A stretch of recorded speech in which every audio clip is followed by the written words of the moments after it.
Self-love is so misunderstood. At least it was by me for a really, really long time.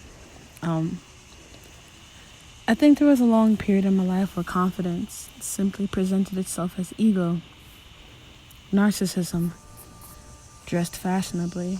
I saw those who walked with a little straighter posture, a little longer stride, and smiled a little brighter as annoying.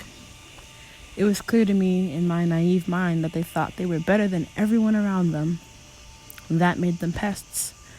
I didn't understand the concept of being comfortable in your own skin, and loving yourself, and being your true and authentic self. All I knew was to hide and shame myself. All I knew was to be a shell. All I knew is that I didn't want to be seen. I didn't want to be seen because being seen meant being vulnerable. Being vulnerable meant being ridiculed and outcasted and judged. And the thought of that, I just couldn't handle. I cared too much about status and other people's thoughts over my own. I cared too much about how this world would treat me if they saw who I really was. I cared way too much about people who weren't me. You know, it would make a really good story if I could think of one particular moment in time, day, or week when confidence started to make sense to me. It would make for a beautiful story if I could tell you what that moment felt like, what the weather was, or the meal that I had just finished eating. But I can't, because there was no one moment. It was a gradual process. Multiple experiences, multiple epiphanies that multiplied my understandings of self-love.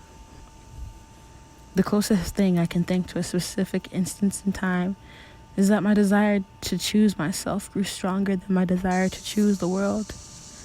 When I started to get tired of being tired of how I felt about myself, truly thirsty for a change in my being, desperate to feel more alive and more engaged in this human experience. That's when my confidence began to drip. It started with simple things like saying I love you to my reflection, even when it felt like a lie. That grew into me complimenting myself. That grew into me giving myself credit. And that grew into me acknowledging my worth and value. In time, loving myself became a habit. But it's not an overnight process, and I can't stress this enough. It's not easy to do this, to decide to love yourself after you've told yourself you don't deserve love, after others told you you don't deserve love.